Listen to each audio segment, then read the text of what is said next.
नमस्कार दोस्तों, welcome to regional IAS. कैसे हैं आप सब लोग।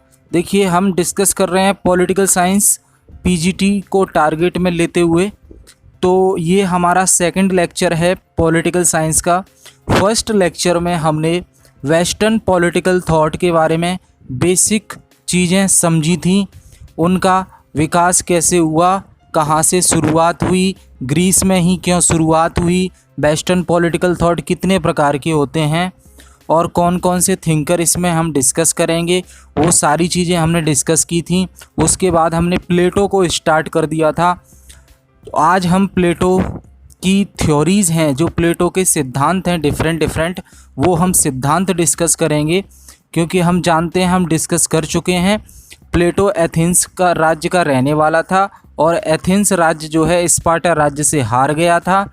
तो प्लेटो ने ये मन में ठान ली कि मैं अपने राज्य की जो ग्लोरी खो गई है, जो इज्जत खो गई है हारने के बाद, उसे दोबारा से वापस लेके आऊँगा और अपनी मातृभूमि की ग्लोरी वापस लेके आऊँगा।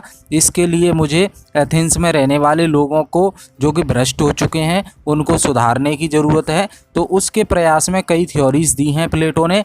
अगर आपने पहला लेक्चर नहीं देखा है और आप फर्स्ट टाइम ये देख रहे हैं हमारा सेकंड लेक्चर, तो मैं रिक्वेस्ट करूंगा कि आप प्लेलिस्ट में जाकर फर्स्ट लेक्चर इसका ज़रूर देखें, क्योंकि वहाँ एक फाउंडेशन आपका नींव बनेगी।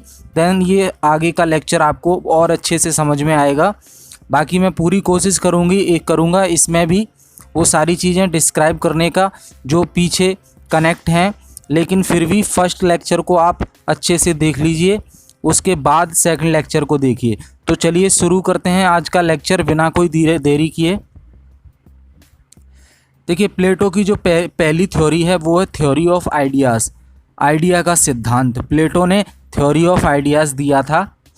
देखिए, प्लेटो ये एक ऐसा फर्स्ट पर्सन था जिसने पहली बार theory of idea the.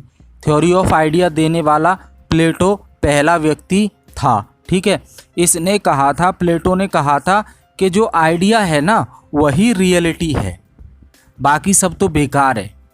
Idea क्या होता है हमने प्रीवियस लेक्चर में अच्छे से डिस्क्राइब किया था। तो प्लेटो ने कहा है कि जो आइडिया है ना, वही अल्टीमेट रियलिटी है।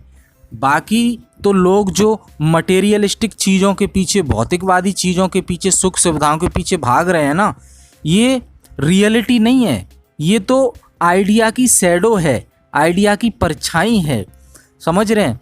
तो इसलिए मटेरियलिस्टिक चीज़ें, भौतिक सुखवादी की वाली चीज़ों के पीछे नहीं भागना चाहिए इंसान को, क्योंकि ये परमानेंट नहीं होती हैं और ये समय के हिसाब से ख़त्म हो जाती हैं। लेकिन आइडिया में विश्वास करें लोग और आइडिया को अपना दायित्व बनाए, तो आइडिया एक अल्टीमेट रियलिटी है और आइडिया कभी बदलता नहीं है, आइडिया कभी ख़त्म नहीं होता है, ये परमानेंट होता है। ठीक है, इसमें मैंने आपको उदाहरण भी दिया था आइसक्रीम वाला। ठीक है, तो this idea belong to the world of permanence. और ये जो आइडिया है ना, वो वर्ल्ड ऑफ परमानेंस, परमानेंस मतलब समझ रहे हैं, परमानेंट से है, स्थिर, उससे संबंधित होता है। इसने आइडिया और मटेरियल रियलिटी में अंतर बताया, दोनों के बीच में क्या अंतर होता है वो बताया। प्लेटो ने जो थ्योरी ऑफ आइडिया दी है ना, थ्योरी ऑफ आइडिया, प्लेटो ने जो आइडिया का सिद्धांत दिया है वो किस पर आधारित है। ये थ्योरी ऑफ आइडिया जो प्लेटो का सिद्धांत है, ये सुकरात का जो थ्योरी ऑफ नॉलेज, ज्ञान का सिद्धांत था, उस पर आधारित है। क्योंकि हम पिछले लेक्चर में डिस्कस कर चुके हैं, सुकरात कौन थे, प्लेटो के गुरु थे। तो जब सुकरात की मृत्यु हुई, सुकरात ने जब जहर का प्याला पिया, तो प्लेटो ने वो सब देखा था। तो प्लेटो ने सुकरात के जो सिद्धांत थे उन्हीं को आगे बढ़ाया और कुछ अपनी तरफ से बदलाव किया। ठीक है, तो प्लेटो कहते हैं कि आइडिया जो है वो हर चीज़ का एक एसेंस है, एक सारांश है, जो कांस्टेंट रहता है, कभी बदलता नहीं है, परमानेंट होता है और कभी ख़त्म नहीं होता है। ठीक है, और जो फिजिकल वर्ल्ड का हम अनुभव करते हैं, जो भौतिकवादी वर्ल्ड का हम अनुभव करते हैं, ये टेम्परेरी होता है। समझ रहे हैं। और इसलिए जो रूलर बनेगा ना, जो शासक बनेगा एथेंस का, वो ऐसा व्यक्ति होना चाहिए जो आइडिया पर विश्वास करे, जिसके अंदर आइडिया हो, आइडियलिज्म स्कूल, आदर्शवाद वाले स्कूल से बिलोंग करे, आइडिया पर विश्वास करे, स्पिरिचुअल चीज़ों पर विश्वास करे, मटेरियलिस्टिक चीज़ें जो भौतिकवादी चीज़ें हैं उनके पीछे नहीं भागे। इसका मतलब प्लेटो कहते हैं कि रूलर को जो है फिलॉसफी की नॉलेज होनी चाहिए, दर्शन की नॉलेज होनी चाहिए, दर्शन शास्त्र की नॉलेज होनी चाहिए, वही रूलर बनेगा एथेंस का। ये प्लेटो की हार्दिक इच्छा थी। ठीक है। दूसरी थ्योरी उन्होंने दी, थ्योरी ऑफ सोल, मतलब आत्मा का सिद्धांत। तो प्लेटो ने क्या कहा कि प्लेटो कहते हैं कि जो सोल होती है, जो आत्मा होती है, उसकी 3 विशेषताएं होती हैं। जो सोल होती है, इंसान के अंदर जो आत्मा होती है, उसकी 3 विशेषताएं होती हैं। पहला रीजन, दूसरा करेज, तीसरा एपिटाइट। रीजन क्या होता है? रीजन होता है सोचने की शक्ति, लॉजिकल थिंकिंग, लॉजिकल रीजनिंग, ये होता है रीजन। और करेज क्या होता है? साहस, उत्साह। और एपिटाइट क्या होता है? भूख, लालच। तो कोई भी आत्मा होगी, इंसान के अंदर की कोई भी आत्मा होगी, उसमें ये तीनों चीज़ें होंगी। अब ये डिपेंड करता है कि किस सोल के अंदर रीजन ज़्यादा है, किस सोल के अंदर करेज ज़्यादा है, और किस सोल के अंदर एपिटाइट ज़्यादा है। मतलब किस आत्मा के अंदर सोचने की शक्ति ज़्यादा है, किस आत्मा के अंदर साहस और उत्साह ज़्यादा है, किस आत्मा के अंदर भूख और लालच जो है ज़्यादा है। उसके आधार पर प्लेटो ने सोल को 3 भागों में बांट दिया है, इन्हीं विशेषताओं के आधार पर। अब प्लेटो कहता है कि कुछ सोल ऐसी होती हैं जिनमें रीजन सबसे ज़्यादा होता है। मान लीजिए 70% रीजन है किसी सोल के अंदर, तो इसका मतलब क्या है कि रीजन सबसे ज़्यादा है, बाकी करेज और एपिटाइट 15-15% है और 70% रीजन है। तो ऐसा व्यक्ति जिसके अंदर रीजन ज़्यादा हो, करेज और एपिटाइट की तुलना में, सोचने की शक्ति ज़्यादा हो साहस और भूख की तुलना में, तो वो व्यक्ति क्या कहलाएगा? वो व्यक्ति कहलाएगा पर्सन ऑफ गोल्ड। गोल्ड माने समझते हैं? सोना। मतलब सबसे बेस्ट पर्सन वो कहलाएगा जिसके अंदर रीजन डोमिनेट करता हो, करेज और एपिटाइट से बढ़कर रीजन ज़्यादा हो उस सोल के अंदर। ऐसा व्यक्ति पर्सन ऑफ गोल्ड कहलाएगा। और प्लेटो इस व्यक्ति का हमेशा फेवर करता है। और प्लेटो चाहता है कि जिस व्यक्ति के अंदर रीजन मतलब सोचने की शक्ति, लॉजिकल थिंकिंग करने की शक्ति सबसे ज़्यादा हो, वही रूलर बने, वही एथेंस का राजा बने। दूसरा क्या कह रहा है प्लेटो कि कुछ सोल ऐसी होती हैं जिनके अंदर करेज ज़्यादा होता है रीजन और एपिटाइट की तुलना में। उन्हें प्लेटो ने किस कैटेगरी में डाला है? उन्हें प्लेटो कहता है पर्सन ऑफ सिल्वर। और तीसरी कंडीशन, कुछ सोल, कुछ आत्माओं में एपिटाइट, ये गलत लिखा हुआ है, एपिटाइट होगा यहाँ पे, भूख लालच, एपिटाइट ज़्यादा होता है रीजन और करेज की तुलना में।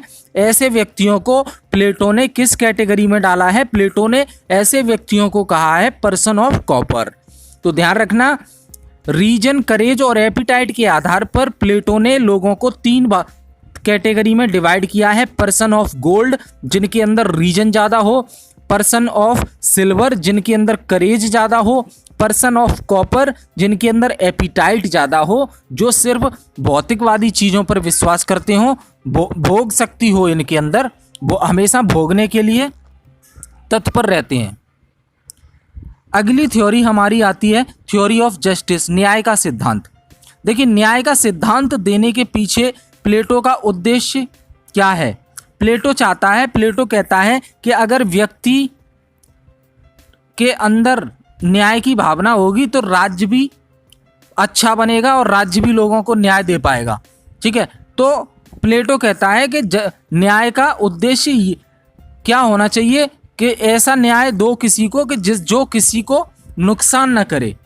Objective of justice is not to harm anyone. Justice का उद्देश्य यही है कि किसी को हानि नहीं पहुंचाई जाए। हानि नहीं पहुंचाई जाए। लेकिन मैंने बात की थी पिछले लेक्चर में, ये सुकरात से पहले वहाँ पे जो प्रोफेशनल टीचर थे जो पैसा लेकर पढ़ाते थे अमीर लोगों के बच्चों को, और उनको क्या सिखाते थे कि पावर में कैसे आया जाए, सत्ता में कैसे आया जाए, इसके लिए वो बहुत पैसा लेते थे, उनको पढ़ाते थे। तो वो कौन लोग थे? वो सोफिस्ट लोग थे।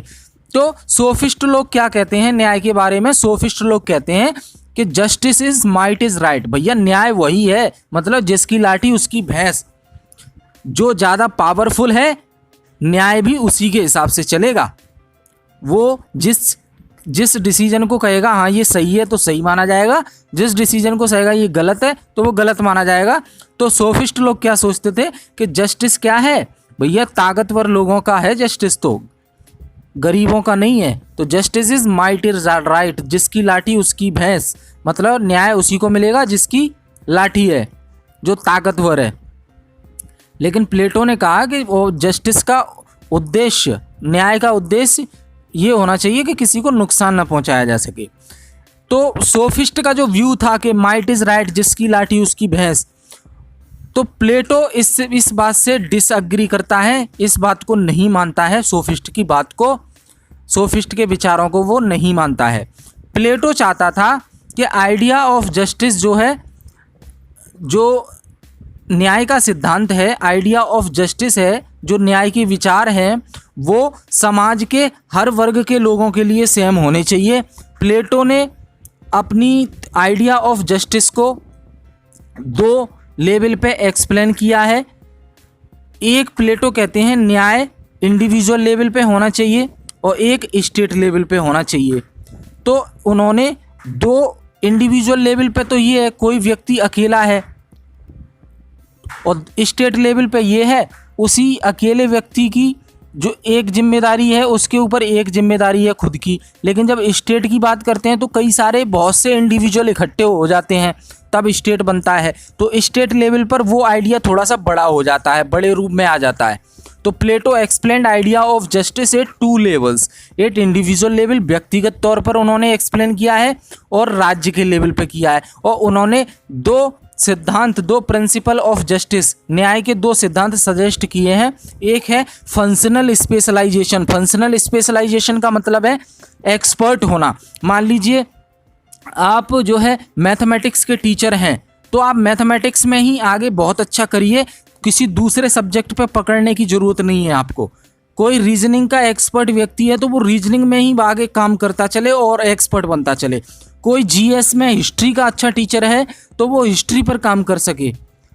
एक्सपर्ट बनो अपने अपने सब्जेक्ट में, ये नहीं कि सभी चीज़ों के पीछे भागो।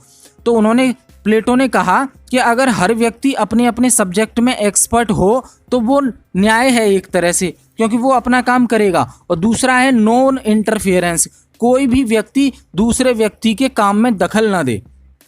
प्लेटो ने व्यक्तियों को 3 भागों में बांटा है यहाँ पे, रूलर क्लास, सोल्जर क्लास और प्रोड्यूसर क्लास। रूलर क्लास का मतलब है शासक वर्ग, और सोल्जर क्लास का मतलब है सैनिक वर्ग, और प्रोड्यूसर क्लास का मतलब है मजदूर वर्ग।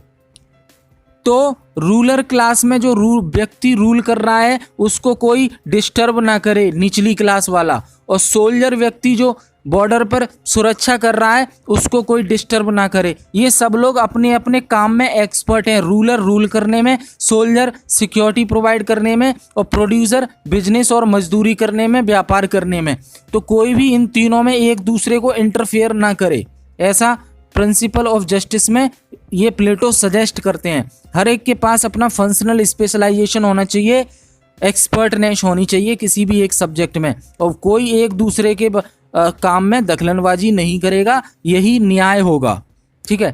प्लेटो की जो स्टेट होगी, प्लेटो का जो राज्य होगा, उसका स्ट्रक्चर जो है हायरार्किकल होगा। हायरार्किकल कैसे? सबसे टॉप पे जो रूल करेगा व्यक्ति, उसके अंदर रीजन होगा, वो रूल करेगा, और फिर उसके नीचे करेज वाले व्यक्ति आएंगे जो सोल्जर क्लास है। फिर लास्ट में आएंगे एपिटाइट वाले, जिनके अंदर एपिटाइट है तो वो हो गए प्रोड्यूसर, जिनके अंदर पैसा कमाने की इच्छा ज़्यादा होती है, भूख, वो आएंगे। एपिटाइट जिनके अंदर ज़्यादा होता है तो वो व्यापारी लोग आ जाएंगे, मजदूर लोग आ जाएंगे।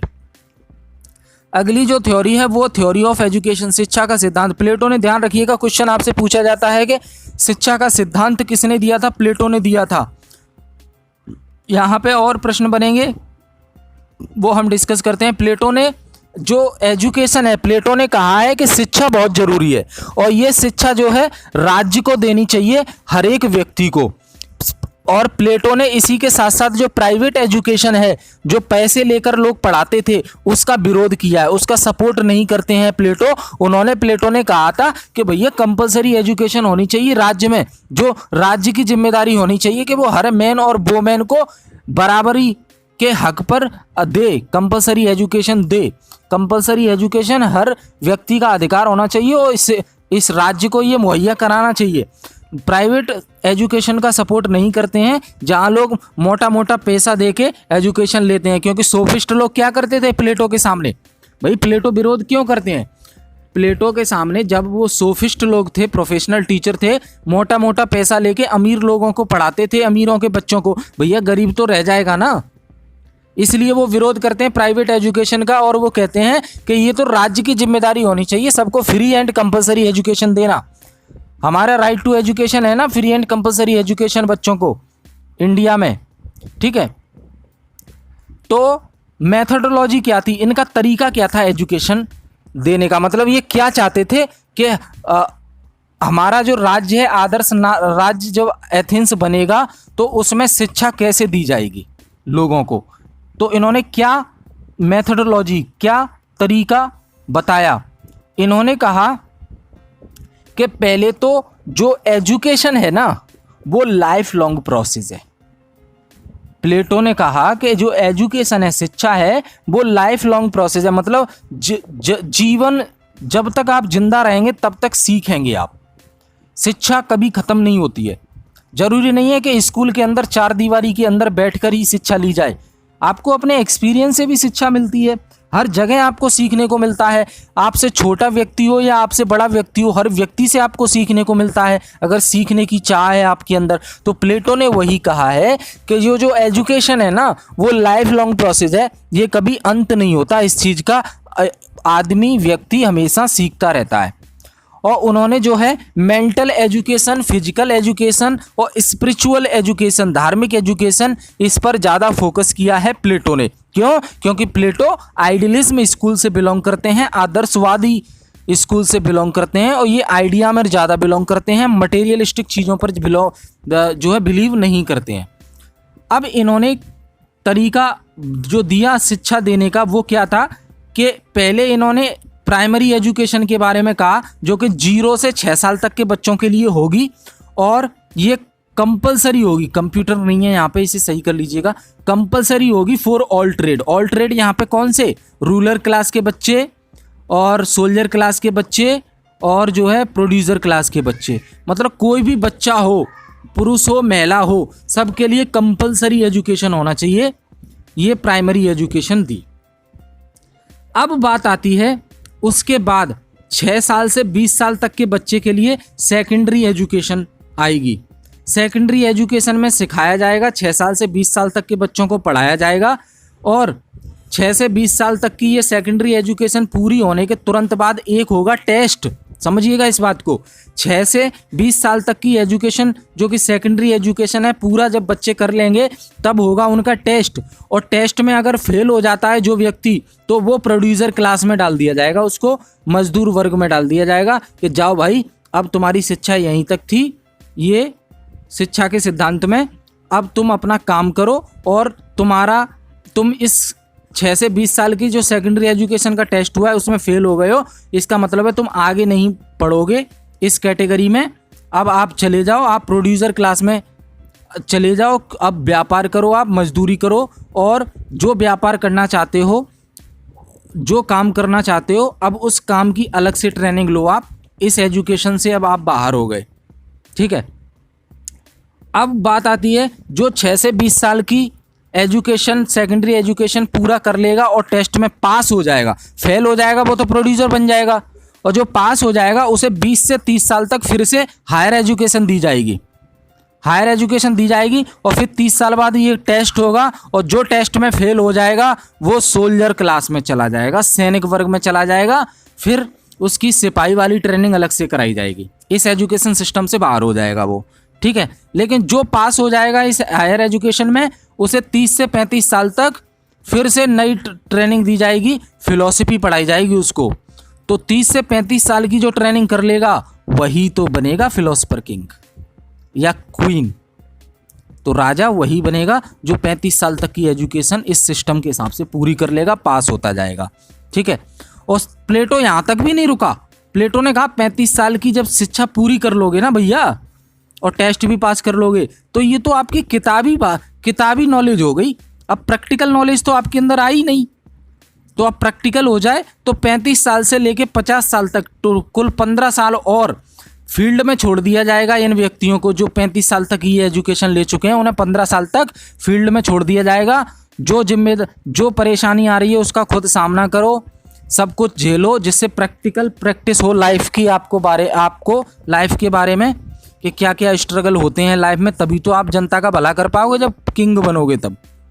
तो ऐसे करके 50 साल तक की एजुकेशन सिस्टम का जो है तरीका बताता है प्लेटो, ठीक है। यहाँ से प्रश्न अलग अलग तरीके से बनते हैं कि 20 से 30 साल तक की एजुकेशन में अगर व्यक्ति फेल हो जाएगा तो वो क्या बनेगा, सोल्जर बनेगा। ऐसे कई सारे प्रश्न बनते हैं, आप ध्यान दीजिएगा। अगला आता है theory of communism. Theory of communism, communism का अगर हिंदी अर्थ देखें तो कम्युनिज्म का मतलब होता है किसी से दूरी बना के रखना, किसी में शामिल न होना। साम्यवाद का सिद्धांत है। तो प्लेटो क्या कहता है? प्लेटो कहता है कि इंसान को अपनी खुद की प्रॉपर्टी कभी नहीं रखनी चाहिए और खुद की वाइफ नहीं रखनी चाहिए कभी, मतलब वाइफ नहीं होनी चाहिए। और ये किन से कहता है? दो क्लास वाले लोगों से कहता है, सोल्जर क्लास वाले लोगों से। मतलब ये किसके लिए कहता है? रूलर क्लास के लिए कहता है। मतलब प्लेटो कहता है कि जो रूलर बनेगा व्यक्ति, उसके पास खुद की प्रॉपर्टी नहीं होगी और ना ही वो खुद की प्रॉपर्टी खरीद सकेगा। दूसरा, उसके पास खुद की वाइफ नहीं होगी, अपनी फैमिली नहीं होगी। समझ रहे हैं? फैमिली खुद की नहीं होगी। तो इन प्रॉपर्टी और फैमिली से वो फ्री रहेगा, तब वो राज्य की सेवा और राज्य के लिए किंग के पद पर बैठकर लोगों का भला कर पाएगा, ऐसा प्लेटो कहता है, ठीक है। तो लेकिन प्लेटो ये भी कहता है कि Plato's communism is for two class, soldier और प्रोड्यूसर क्लास फैमिली और वाइफ रख सकते हैं। और इसमें प्रॉपर्टी और फैमिली की बात की गई है, ध्यान दीजिएगा। रूलर क्लास से कहता है कि आप जो है फैमिली और प्राइवेट प्रॉपर्टी नहीं रख सकते, और बाकी सोल्जर क्लास और प्रोड्यूसर क्लास ये फैमिली और प्रॉपर्टी रख सकते हैं, ठीक है। सोल्जर, ठीक है, ये समझ में आया आपको। तो प्लेटो का जो कम्युनिज्म का सिद्धांत है वो किसके लिए है? दो क्लास के लिए है, रूलर और सोल्जर। प्रोड्यूसर क्लास को इस कम्युनिज्म वाली सिद्धांत से अलग रखा गया है। प्रोड्यूसर वर्ग अपनी फैमिली रख सकता है, लेकिन रूलर सोल्जर नहीं रख सकता, ठीक है।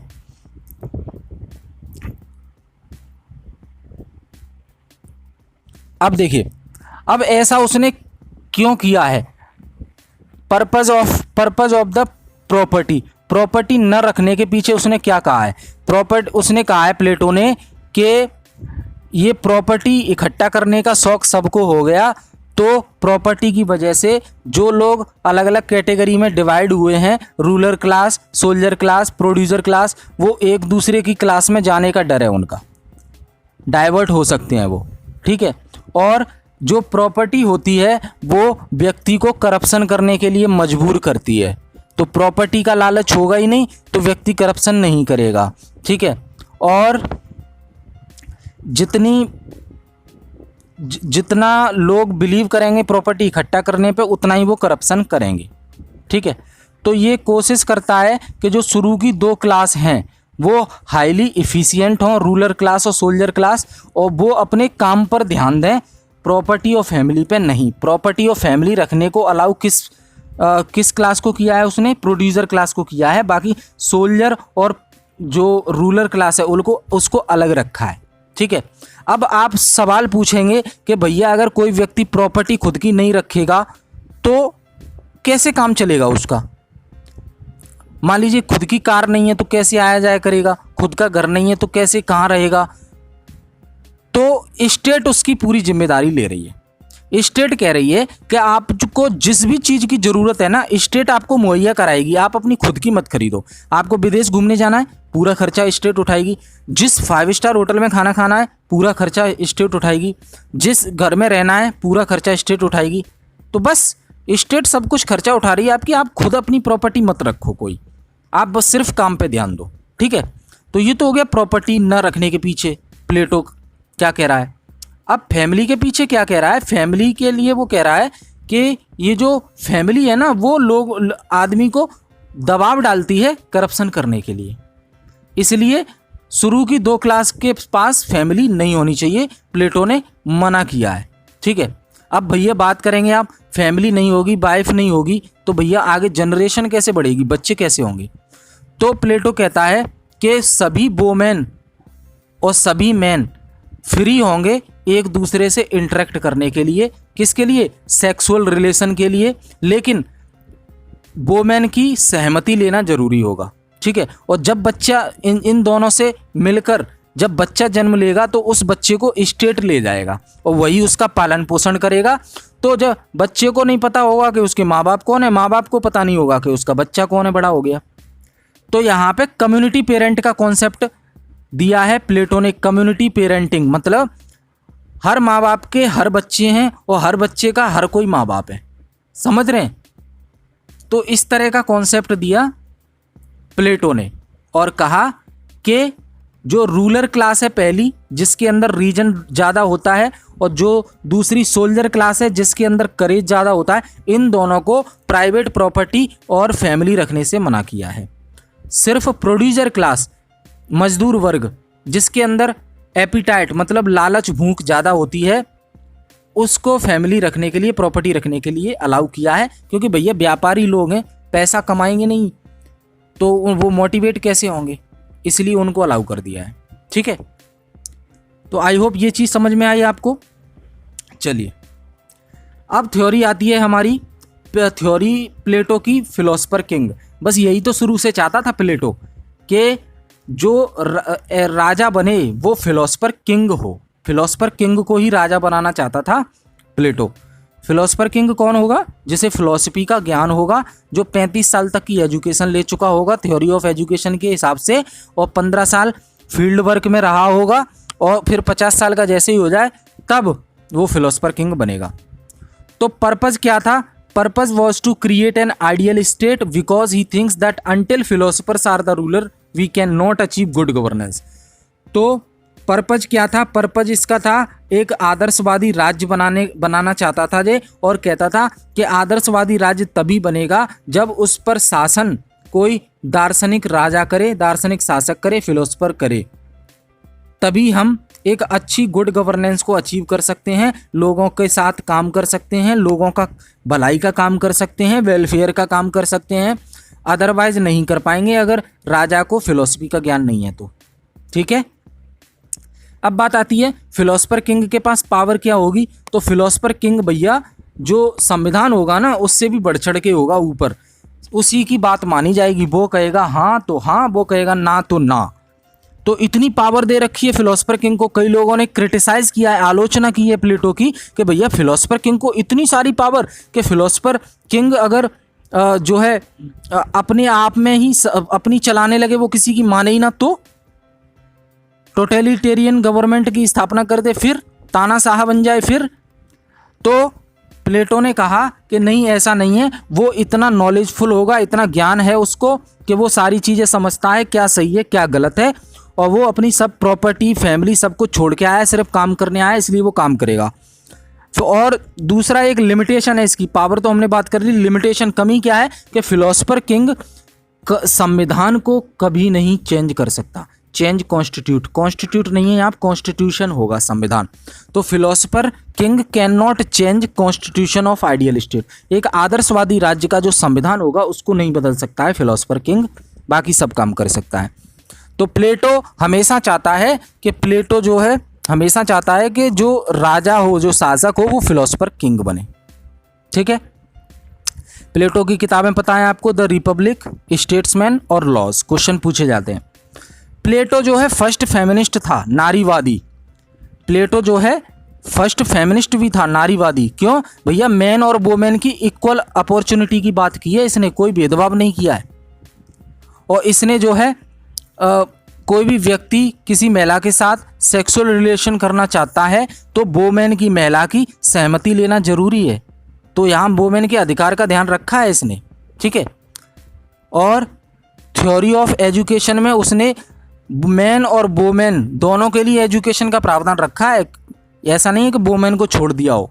ठीक है, और he was treating women equal to the man, so he was first feminist. तो वोमेन और मैन को बराबर का दर्जा दिया है इन्होंने, इसलिए इसे हम फर्स्ट फेमिनिस्ट कहते हैं प्लेटो को। ठीक है, याद रहेगा। चलिए, तो ये हमने डिस्कस किया। आज हमने प्लेटोस की सारी थ्योरी डिस्कस की। क्वेश्चन हर लाइन से बन सकता है, आपको बहुत अच्छे से याद रखना है। और जब हमारा ये वेस्टर्न पॉलिटिकल थॉट वाला कंप्लीट हो जाएगा टॉपिक, तब इसका कंबाइंड टेस्ट होगा। ठीक है, तो ये साथ साथ आप प्रिपेयर करते रहिए। आई होप वीडियो आपको पसंद आया होगा। अगर कोई भी डाउट है तो वीडियो को दोबारा से रिप्ले करके देखिए, और फिर भी कोई दिक्कत आती है तो आप हमें कमेंट में बॉक्स में कमेंट करके बता सकते हैं। टेलीग्राम चैनल को हमारे को ज्वाइन कर लीजिए, डिस्क्रिप्शन बॉक्स में लिंक दी हुई है। इस लेक्चर की PDF और पिछले तमाम लेक्चर की PDF आपको वहीं मिलेगी। ठीक है, तो इस वीडियो को मैं यहीं समाप्त करता हूँ। थैंक यू वेरी मच जुड़ने के लिए।